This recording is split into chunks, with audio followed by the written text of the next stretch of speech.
Merci Geneviève pour la présentation. En fait, on est présente aujourd'hui, Caroline et moi, pour vous présenter les résultats du volet 2. Le volet 2, dans le fond, c'était une consultation qu'on a menée dans des établissements qu'on a sélectionnés.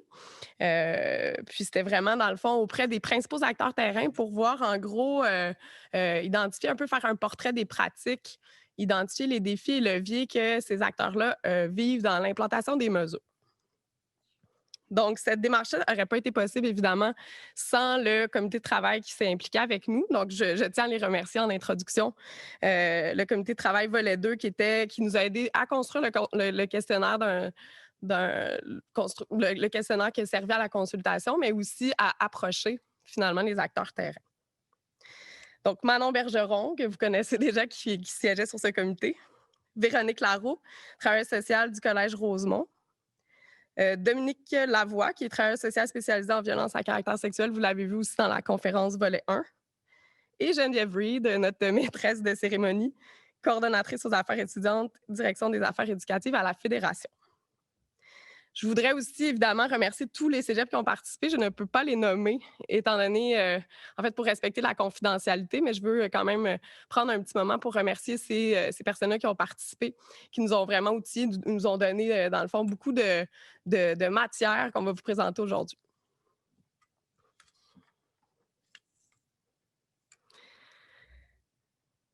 Donc, les objets, vous pouvez changer la diapo.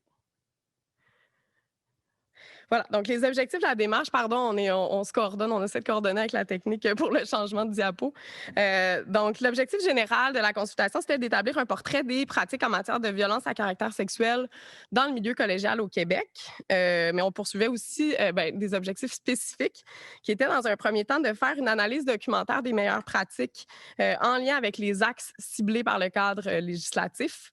De consulter les établissements, dans le fond, pour identifier, comme je vous disais, les besoins, défis et leviers, bons coups, que ces acteurs-là terrain ont identifiés, et d'émettre ultimement des pistes de solutions pour les pratiques. Donc, il s'agit d'une démarche exploratoire. Donc, c'est sûr que notre bassin de répondants n'est pas aussi important que l'enquête volet 1. Donc, notre échantillon est de 11 établissements collégiaux. On a recouru, dans le fond, on a sélectionné ces établissements-là pour assurer une certaine représentativité à la fois géographique. Donc, il y a des cégeps montréalais de zones urbaines et de régions éloignées. Une représentativité linguistique, donc des cégeps anglophones et francophones. Et la représentativité de taille. Donc, on a des petits, moyens et grands cégeps. On ne prétend pas avoir atteint la saturation empirique, bien sûr, parce que c'est sûr qu'on ne pouvait pas, dans le temps qui nous était octroyé, rencontrer tout le monde. Mais ce que je peux dire, par contre, c'est qu'à la lumière de toutes nos entrevues, donc on a rencontré quand même 28 personnes, des représentants à la fois des directions des ressources humaines, direction des services aux affaires étudiantes et des intervenants, là, les intervenants responsables du guichet. On pense en fait qu'on peut quand même dire qu'on a atteint une certaine, en fait, il y avait une certaine récurrence dans ce qui était nommé. Donc, nos résultats puis les constats qu'on vous présente aujourd'hui, c'est vraiment les constats qui ont été, les résultats qui ont été le plus souvent nommés. Fait qu'au niveau de l'analyse, on a effectué une analyse thématique. Parce que dans le fond, on a mené des entrevues d'une durée d'1 heure avec les directions et de 1h30 avec les intervenants. Et on a thématisé finalement ces données-là selon les résultats qui étaient les plus souvent nommés, comme je vous disais.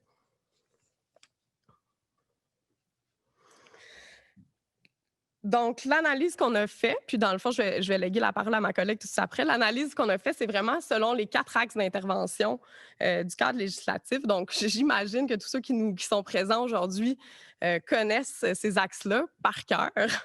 Étant donné que, bon, justement, tout le monde s'est centré vraiment sur ces axes-là pour implanter les mesures. Donc, l'axe 1, prévention, sensibilisation et développement des connaissances. Axe 2, traitement des plaintes et des dévoilements. L'axe 3, accompagnement des personnes. Et finalement, l'axe 4, sécurité des personnes. Donc, je laisse ma collègue Caroline prendre la parole. On va donc commencer avec l'axe 1 qui concerne la prévention, la sensibilisation et le développement des connaissances. de notre consultation, en fait, il ressort un certain nombre de constats. On va voir ensemble d'abord l'état des lieux, à savoir qu'est-ce qu'il en est de ces taxes dans les faits. Et ensuite, on ira voir les défis et les leviers que les répondants de notre consultation nous ont nommés. Donc, au niveau de l'état des lieux, ce qu'on remarque, c'est d'abord qu'il y a une connaissance des recommandations sur les meilleures pratiques.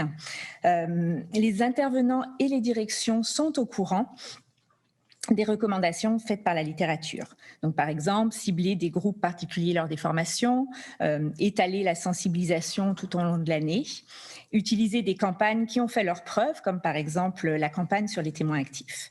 Donc ça, c'est des choses qui sont connues. Le deuxième point, c'est que la programmation de la dernière année a été quand même chargée pour l'ensemble des cégeps qu'on a rencontrés, même si la crise sanitaire est venue un petit peu compromettre le bon déroulement. Il y a eu une diversité de moyens qui a été utilisée pour développer de nombreuses initiatives de sensibilisation, comme par exemple des expositions, des capsules vidéo, des kiosques, des affiches, etc. Enfin, tous les établissements ont prévu un programme de formation pour les employés et pour les étudiants. Donc, c'est un état des lieux plutôt positif, mais ça ne peut pas venir cacher l'enjeu majeur de cet axe 1, à savoir l'ampleur de la tâche. Et c'est une ampleur que tous ont nommée, que ce soit au niveau des intervenants et des directions, pendant nos entrevues. Donc, cette ampleur, elle se lit sur 2 volets. D'une part, les ressources humaines, matérielles et financières, et le deuxième volet qui est le changement de culture, cette question du changement de culture. Les ressources humaines, matérielles et financières. Donc, les défis en lien avec ce volet sont liés au fait qu'il n'y ait qu'une seule personne en charge pour développer et donner les formations. Aussi, il nous a été rapporté qu'il est difficile de mobiliser le comité VAX ou les étudiants qui ont souvent d'autres dossiers à gérer ou d'autres préoccupations. La formation à l'ensemble de la communauté collégiale, c'est un mandat qui demande énormément de temps, d'énergie, de compétences et de créativité de la personne qui est en charge. Et c'est un mandat qui nécessiterait plus de ressources selon les personnes qui se sont confiées à nous. Si on touche maintenant au changement de culture, les défis qui sont en lien avec ce volet, c'est qu'on fait face à une problématique qui est complexe, multifacette et diffuse et qui émane de la société en général. Ça demande donc énormément de temps et de travail. Et dans les défis qui sont ressortis, par exemple, j'en nomme quelques-unes, il y a le fait qu'il faille rejoindre les bonnes cibles pour être efficace, qu'il faut lutter contre la normalisation, la banalisation de gestes ou de remarques inappropriées, ou encore qu'il faille constamment se renouveler pour susciter l'intérêt des étudiants ou des professeurs, ou de tout autre employé. Donc le changement de culture, c'est quelque chose qui se construit sur de long terme. Et une chose qui est ressortie de la part de nos répondants, c'est cette crainte de l'effet de mode. Beaucoup espèrent que le soutien du gouvernement et des directions va survivre à l'épreuve du temps. Voilà en résumé les défis de l'axe 1. Donc, je rappelle, c'est un résumé. Donc, on vous invite à lire le rapport qui est beaucoup plus détaillé et complet. Bien sûr, des leviers ont aussi été identifiés.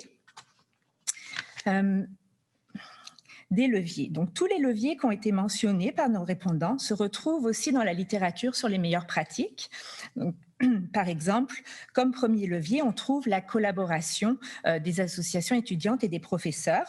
C'est une collaboration qui est très importante pour les intervenants en charge du dossier VAX, notamment pour la préparation des événements de sensibilisation. Ensuite, pour opérer un changement de culture, c'est vrai que l'éducation et la formation sont des incontournables qui doivent répondre à certaines exigences, à certaines modalités reconnues par les meilleures pratiques. Pour en nommer que quelques-unes, on peut par exemple dire qu'elle doit être donnée par du personnel qualifié et formé en matière de VAX, que les formations doivent être échelonnées tout au long de l'année, etc. Ce qu'on remarque aussi dans les leviers, c'est la continuité de service. Ainsi, On peut revenir en arrière sur la diapo. La continuité des services. Donc, dans l'optique d'un changement de culture, beaucoup voient la nécessité d'orchestrer la sensibilisation et la formation dès le secondaire, voire même dès le primaire pour certains, afin d'éduquer les jeunes, mais aussi les parents et les employés. Et le tout doit être aussi articulé avec les services, avec l'université. Et enfin, un des derniers leviers, sans surprise, c'est la stabilité financière. C'est vrai qu'afin d'assurer la pérennité des mesures, de répondre aux exigences de la loi et d'agir concrètement sur les VAX, ça prend des moyens financiers stables. Voilà pour l'axe 1 sur la prévention, la sensibilisation et le développement des connaissances. On peut passer maintenant à l'axe 2 et 3, traitement des plaintes et des dévoilements pour l'axe 2 et accompagnement des personnes pour l'axe 3. Dans cette section, on a regroupé les axes 2 et 3 parce qu'en fait, dans les discours, ça s'entrecoupe beaucoup, puis on trouvait redondant de les séparer. Donc, dans l'ensemble, ce qu'on peut dire, c'est que les trajectoires de service varient énormément d'un établissement à l'autre. Un petit cégep rural n'a pas les mêmes réalités qu'un grand cégep urbain, par exemple. Et pour autant, les établissements qu'on a consultés ont tout fait en fait ce qu'il fallait pour vraiment répondre aux exigences de la loi. Et chacun a créé un fonctionnement ad hoc. On peut voir par exemple au niveau des plaintes et des dévoilements, ça peut être traité soit par l'intervenant chargé du dossier VAX, soit par la direction des ressources humaines, la direction aux affaires étudiantes ou au niveau du secrétariat général. Ça dépend vraiment du choix des établissements. La recevabilité peut être étudiée à l'interne ou à l'externe, toujours en fonction du choix qui a été fait dans les politiques des établissements. Il en va de même avec l'enquête, que je n'ai pas nommée, mais l'enquête aussi peut être faite soit à l'interne, soit à l'externe. L'accompagnement des personnes, c'est la même chose, ça peut être fait à l'interne, à l'externe, ou les deux si la personne en a la nécessité. Et les accommodements varient en fonction des capacités des établissements. Souvent, ces capacités sont très reliées à la taille de l'établissement également. Ce qu'on peut rajouter ici, au niveau de l'état des lieux, c'est que pour cette première année de vie de la politique, il n'y a pas eu beaucoup de plaintes et de dévoilements. Certains cégeps qu'on a interrogés ont eu 0 plainte et dévoilement. Et dans d'autres cégeps, les plus grands, généralement, souvent c'est en fonction de la taille, il y a eu quelques plaintes qui ont été portées. Donc voilà pour l'état des lieux. On va passer aux défis maintenant en lien avec cet axe 2 et 3. Donc dans les défis, on parle de manque de balises, de difficultés techniques, de dilemmes, de conflits d'intérêts également. Donc les manques de balises, c'est vraiment, il y en a beaucoup qui nous ont mentionné le besoin d'avoir des balises plus claires, notamment par exemple sur l'échelle des sanctions ou sur le critère de recevabilité de la plainte. Pour la recevabilité de la plainte, ça peut répondre à une des questions qu'il y a eu tantôt. On peut trouver des cégeps où le critère de la recevabilité est simplement d'être du cégep en fait. Alors que dans d'autres établissements, il va falloir répondre à des critères très précis qui ont été préalablement nommés dans la politique. Donc on voit vraiment des pratiques très disparates.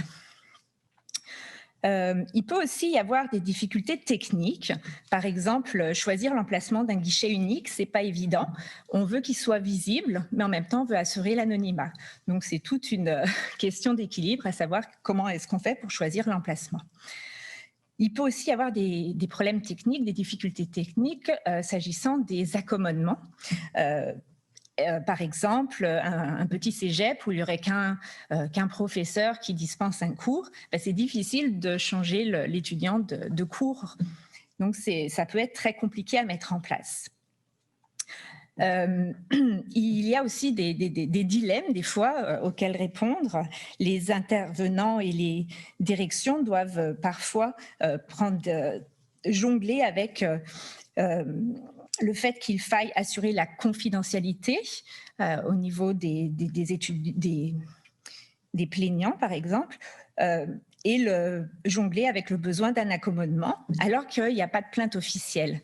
Donc, sans plainte officielle, c'est difficile d'apporter quelque chose à l'étudiant sans compromettre la confidentialité.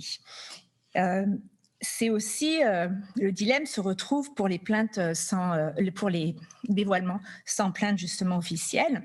C'est la responsabilité de maintenir un environnement sain et de sanctionner les agissements qui contreviennent aux politiques.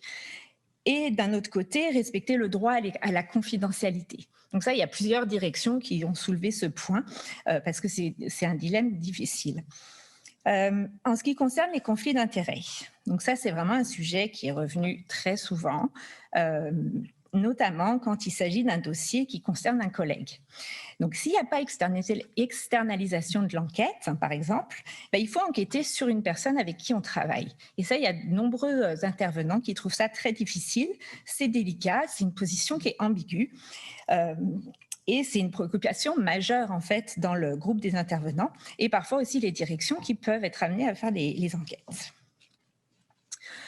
On va passer maintenant au levier au niveau des axes 2 et 3. Un des premiers leviers qui nous a été rapporté, c'est la collaboration et la communication entre les différents services administratifs. Donc là, c'est un levier très important selon nos répondants. On peut donner l'exemple d'une bonne collaboration avec le registrariat, par exemple. Ça donne de très bons résultats en matière d'accommodement. Ça permet de régler les dossiers de manière beaucoup plus rapide, plus efficace et aussi plus confidentielle. Un autre levier qui pourrait régler la question, qui pourrait répondre en fait au défi du dilemme quant à l'emplacement du guichet unique, anonymat versus visibilité qu'on nommait tantôt, c'est l'installation du guichet unique au sein même du service aux étudiants, ou alors d'autres ont proposé aussi une version mobile du service. C'est des solutions qui ont été proposées par les répondants de notre enquête. Le troisième levier qu'on voit ici sur la diapositive, ça pourrait régler la question du conflit d'intérêts qui ressortait dans les défis, qui ressortait beaucoup. Il y a plusieurs personnes, et on peut même ici ajouter la littérature scientifique qui le recommande, qui recommande en fait l'externalisation de l'enquête, voire même de la recevabilité de la plainte. Pour ceux qui ne recommandent pas l'externalisation de l'enquête, ils ont aussi proposé le traitement des plaintes et de l'enquête par le secrétariat général, comme l'a choisi le système universitaire. Ensuite, comme dernier levier ici, on a la compilation des plaintes pour une intervention sur l'ensemble de la communauté. Ça, c'est une solution qui nous a été donnée par des directions qui trouvaient compliqué justement dans le cas où il y avait des dévoilements sans plainte officielle, de comment intervenir en fait sur les personnes qui peuvent commettre des actes que le cégep ne veut pas dans sa communauté. Eh bien, il serait de répondre par des campagnes sur l'ensemble de la communauté plutôt que d'y aller d'une manière individuelle. Donc, en fait, on avait l'exemple, par exemple, d'une étudiante qui pourrait se plaindre de commentaires d'une professeure dans le fil de conversation lors d'un cours en ligne. Donc ça, c'est très d'actualité avec tous les cours en ligne qui se passent. Et ce qui était soulevé par cette direction, c'est qu'il pourrait être pertinent de faire une campagne de rappel pour les professeurs sur les bonnes pratiques dans le cadre de cours en ligne. Donc, au lieu de personnaliser l'intervention auprès d'une seule personne, on lance des campagnes qui répondent à la problématique de manière plus large. Donc, ça s'adresse à tous. Donc, c'est ce qu'on retrouve ici pour l'axe 2 et 3. Je vais maintenant céder la parole à ma collègue Claudie qui va enchaîner avec l'axe 4 sur la sécurité. Oui, alors l'axe 4, en fait, c'était on peut dire que c'était l'axe qui était le moins investi par les établissements, pas par manque d'intérêt ou d'importance, mais plutôt parce que les établissements ont priorisé les 3 premiers axes qui sont quand même assez massus, comme en fait, sont très massifs en termes d'envergure et d'ampleur de la tâche. Donc, beaucoup d'investissement de temps et de ressources dans ces 3 premiers axes-là, et on le comprend parce qu'on est quand même, on a pris le pouls des établissements 1 an après, finalement, l'application des mesures. Donc, on comprend qu'ils soient plutôt au moment de la consultation. Donc, il y a beaucoup d'établissements qui se sont dit, ben, on a créé des comités, des sous-comités, par exemple, qui vont s'adresser aux questions de la sécurité, qui vont s'intéresser à ces questions-là. On est en train d'identifier des lieux peut-être un petit peu moins sécuritaires ou qu'il y a moins de lumière, mais on n'est pas nécessairement rendu au point là, d'implanter des mesures draconiennes en matière de sécurité. Par contre, il y a certaines mesures là, qui ont été nommées par les cégeps pour renforcer la sûreté des lieux et aussi le sentiment de sécurité, parce que dans cet axe-là, on adresse aussi le sentiment de sécurité. C'est pas juste justement d'ajouter des lumières ou d'ajouter des caméras, c'est aussi dans le fond de travailler sur cette dimension-là qui est très subjective du sentiment de sécurité des étudiants et des employés. Donc, il nous a été mentionné finalement ajout de caméras, de lumière, modernisation des équipements. Donc, au lieu d'utiliser des walkie-talkies, de recourir plutôt à des cellulaires pour arriver en 2020. Euh, Finalement, de justement créer ces sous-comités-là puis de discuter des questions de sécurité. Par contre, au niveau des défis, donc on peut changer. Au niveau des défis, ben, bien sûr, le Bureau de la sécurité a été rapporté à plusieurs reprises, étant donné qu'il y a beaucoup de roulement de personnel. Donc, ça semble assez généralisé dans les établissements qu'il y a un roulement de personnel au niveau du personnel de sécurité. Et ça a un impact, bien sûr, sur la formation de ces personnes-là qui sont embauchées à la sécurité. Donc, il y a plusieurs établissements qui ont formé leurs agents. Par contre, ces agents-là vont partir. Donc, il y a comme une nécessité de reformer les nouveaux qui vont pas nécessairement rester non plus si longtemps. Donc, il y a beaucoup de roulements, ce qui apporte une difficulté supplémentaire pour les intervenants. L'âge moyen aussi des agents, donc ça a été nommé surtout en matière de VAX, étant donné, bon, les agents sont souvent pas très âgés, donc leur âge se rapproche beaucoup de celui des étudiants. Donc, il y a un enjeu au niveau de la crédibilité, mais aussi au niveau des dynamiques de charme. Donc, il y a quand même quelque chose vraiment à investir au niveau du bureau de la sécurité. Le rôle des agents aussi, c'est pas toujours clairement défini dans les établissements, puis ça varie aussi de manière significative entre les cégeps, là. Donc, il y en a qui ont vraiment, dans certains établissements, des agents qui ont un rôle clé vraiment central en matière de sécurité puis en matière de VAX, puis d'autres qui ont presque aucune implication particulière. Donc, ça varie beaucoup, là, un peu comme l'axe 2 et 3, là, ça varie d'un cégep à l'autre. Finalement, il y a une certaine contradiction entre le recueil des preuves et le traitement des personnes victimes. On le sait, hein, pour les personnes qui sont familières avec l'intervention auprès des personnes victimes, qu'il faut limiter le plus possible, dans le fond, que la personne doive raconter son récit à plusieurs reprises. Puis, ben, l'idée de faire collecter des preuves par le bureau de la sécurité, ensuite par un intervenant, ensuite par d'autres instances. Donc, il y a comme une certaine contradiction ou un flou là, par rapport à cette question-là. Pour l'aménagement des lieux, ça ne concerne pas nécessairement tous les cégeps, mais il y a certains cégeps qui ont qui ont des difficultés au niveau de la sécurité, étant donné qu'ils sont établis dans des quartiers à forte criminalité. Donc, il y a des cégeps qui ont rapporté des défis qui sont vraiment plus reliés aux lieux physiques adjacents au campus, mais aussi des cégeps qui ont nommé que les résidences peuvent parfois être éloignées du campus là, où se tiennent les cours. Donc, il y a quand même un enjeu plus grand là, d'établir finalement, de dédoubler des activités de sécurité ou en tout cas d'essayer de gérer cette question-là à distance. Le troisième défi, la priorité en matière de sécurité. Les priorités en matière de sécurité. Donc, les VAX s'ajoutent à d'autres priorités, bien sûr, on le sait. Il y a un flou, tu sais, dans le fond, il y a certains cégeps qui avaient établi des mesures pour, par exemple, avoir un impact sur les tueries de masse, donc d'essayer de brouiller finalement les vitres, alors que les bonnes pratiques en matière de violence à caractère sexuel nous disent, ben il faut rendre transparent finalement les locaux, faut que les portes restent ouvertes, faut que tout soit visible. Donc ça, ce n'est qu'un exemple, mais il y a certaines pratiques de sécurité qui rentrent en contradiction avec les VAX. Donc il y a comme une nécessité aussi d'intégrer tout ça pour rendre le tout cohérent.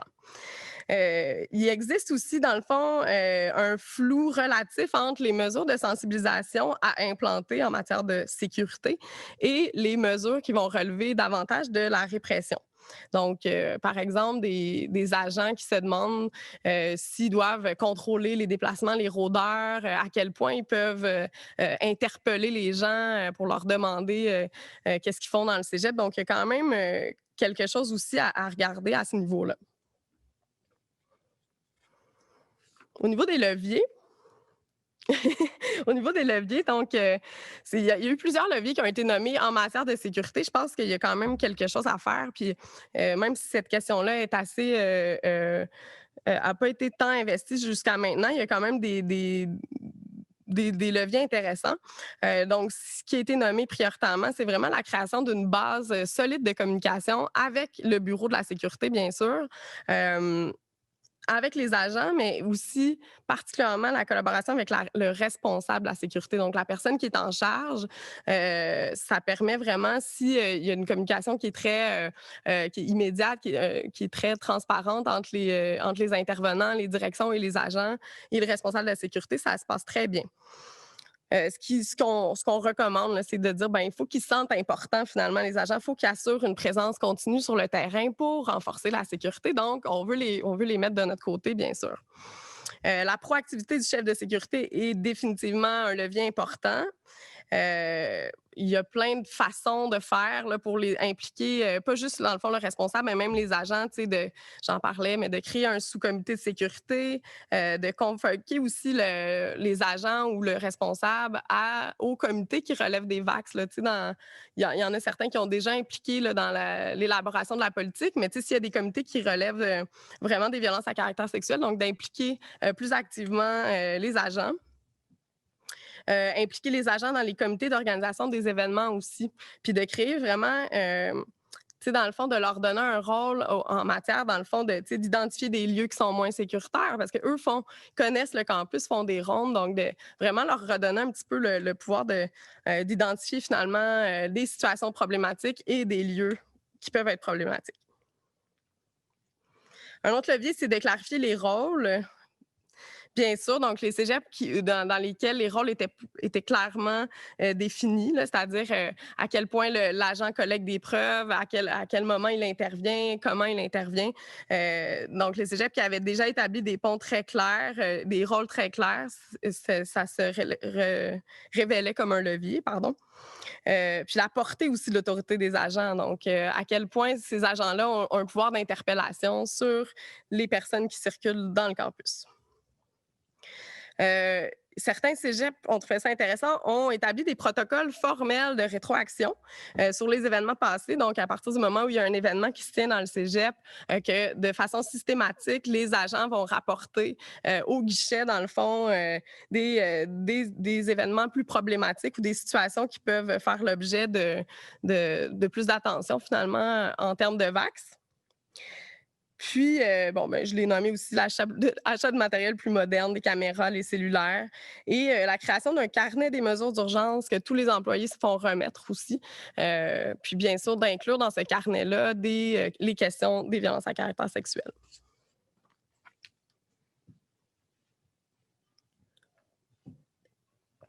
La collaboration, je pense que ça a été nommé beaucoup dans la première conférence.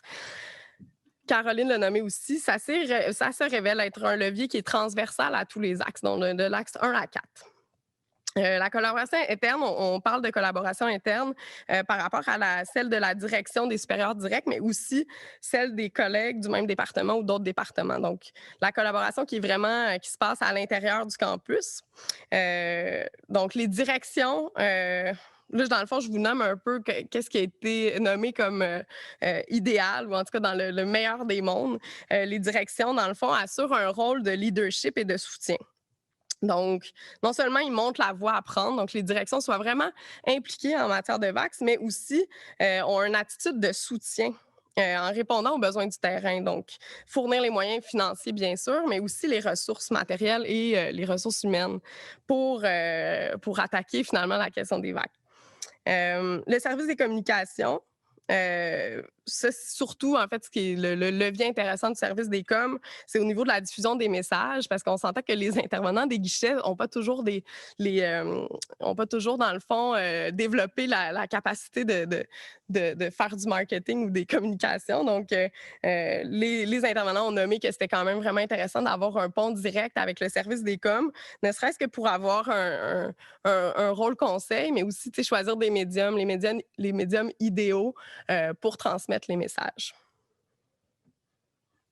Le service informatique, certains cégeps ont établi des systèmes pour digitaliser leurs dossiers et ont créé aussi des plateformes spécialement conçues pour les VAX. Donc, c'est sûr que d'avoir un pont avec le service informatique, c'est intéressant. Caroline en a parlé tantôt, le registrariat, bien sûr, plus particulièrement dans la gestion des accommodements. Et les professeurs qu'on a tendance à oublier, mais qui peuvent être quand même des alliés très importants dans la diffusion des messages reliés au VAC. Un lien direct aussi avec les étudiants. Donc, eux sont vraiment présents sur le terrain. Ou pour ne pas dire sur Zoom. Ils ont une participation active de certains. Ils vont dans le fond, pouvoir impliquer des étudiants de certains programmes, par exemple, la technique en travail social, puis les impliquer dans la conception, finalement, des outils de la campagne de sensibilisation ou même tourner des classes. Donc, il y a quand même des ponts à faire qui peuvent être intéressants. Au niveau de la collaboration externe, c'est une collaboration qui est tout à fait nommée à l'unanimité par tout le monde, en fait, de justement créer des partenariats informels ou formels avec des ressources externes. Elle est jugée essentielle, cette collaboration. J'ai bien de la misère avec cette collaboration-là. Elle est jugée essentielle par l'ensemble des personnes qu'on a consultées.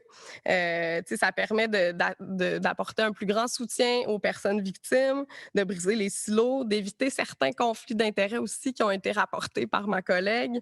Par exemple, lorsqu'une personne visée va être référée à un service un service d'aide à l'externe, ça peut justement alléger un peu le poids là, de la personne responsable du guichet. Le service de police, en fait, il y a certains collèges qui ont développé un pont direct, donc qui ont un agent dit communautaire, là, un agent qui vient tout le temps, dans le fond, dans l'établissement. Puis c'est aussi cette personne-là qui sert de pont en matière de violence à caractère sexuel. Au niveau des centres jeunesse, c'est sûr que ça a été nommé quand même comme un défi parce que la trajectoire de service est nécessairement différente si la personne victime est mineure, dans la mesure où il y a comme une obligation de signalement, mais cette obligation-là va aussi quand même faire en sorte que ça peut compromettre le lien de confiance que l'intervenant a avec la personne victime. Puis ça peut faire en sorte finalement que le signalement n'est pas retenu et qu'il n'y a pas de services qui sont déployés pour ces jeunes-là. Donc l'idée, en fait, le fait d'avoir un pivot au centre jeunesse, ça a été nommé comme très aidant par les intervenants que ça concernait. Il y a aussi certaines régions où ils ont des tables régionales, là, dans le fond, des tables de concertation où il y a des intervenants du centre jeunesse et à ce moment-là, c'est très facilitant.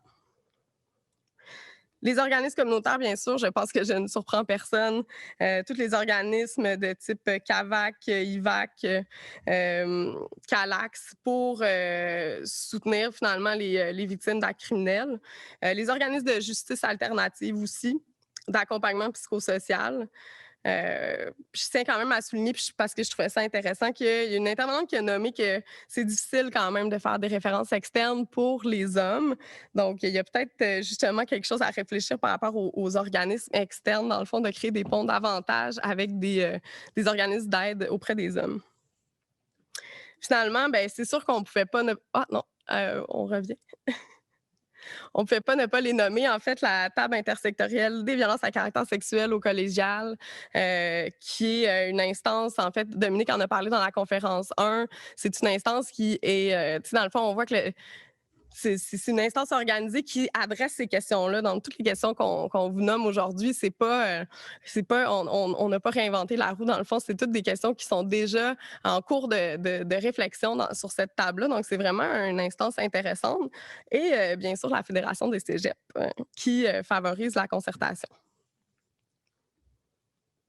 Je laisse la parole à Caroline pour finalement nos réflexions.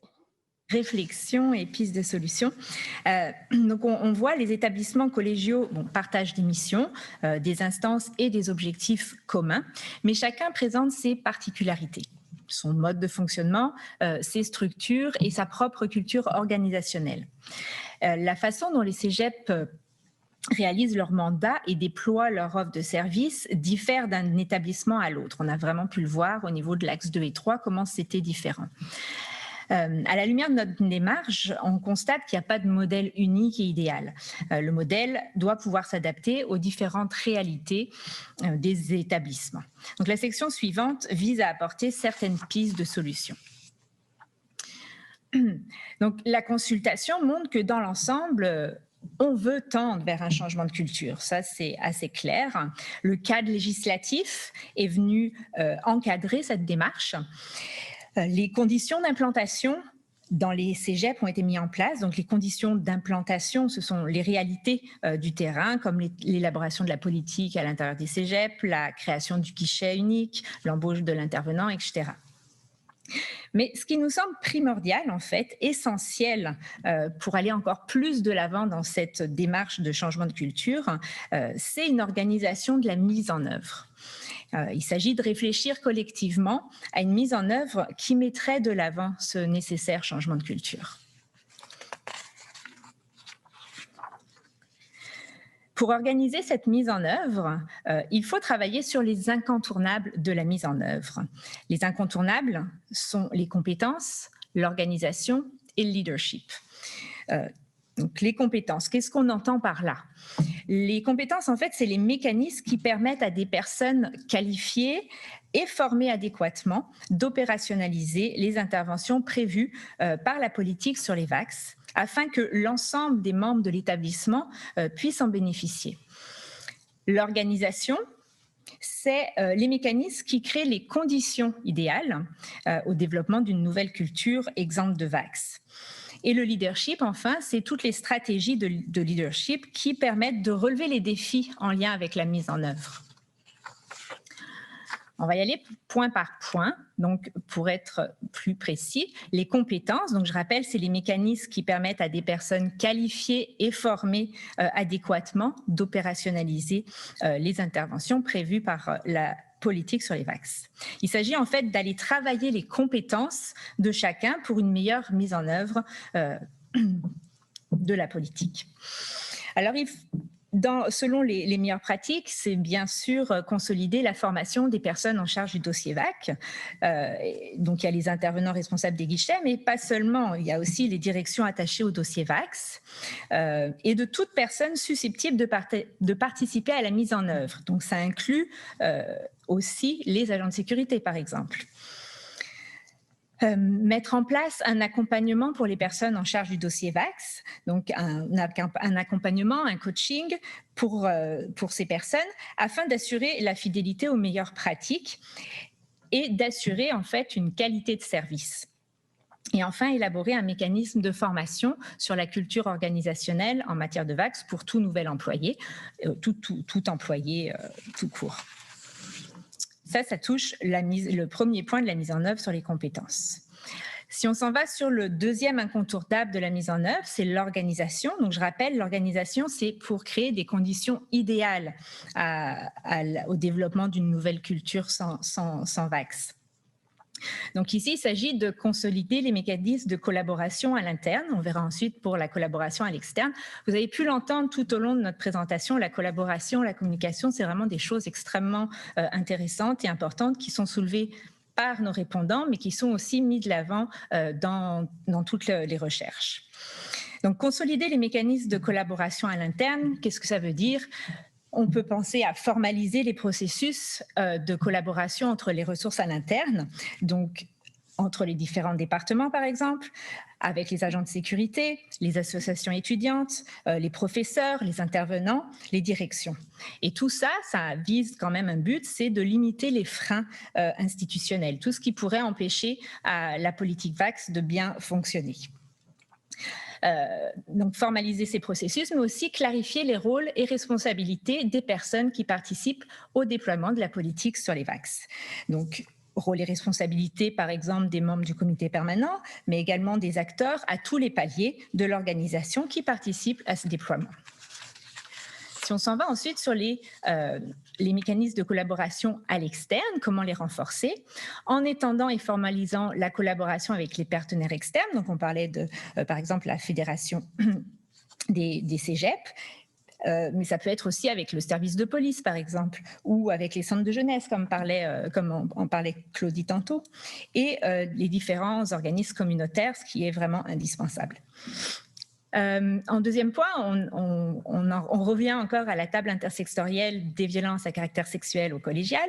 Donc, soutenir cette table qui fait déjà un travail exceptionnel et qui mériterait d'avoir encore plus de ressources pour vraiment travailler sur la problématique et pour lui donner à plus long terme un rôle clé dans le processus de mise en œuvre de la politique VAX.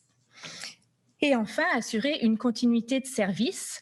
Donc ça nous a été nommé par les intervenants, les directions, on le retrouve dans la littérature. C'est vraiment assurer une continuité au niveau du secondaire, du collégial et de l'universitaire. Ensuite, le troisième incontournable de la mise en œuvre, c'est le leadership.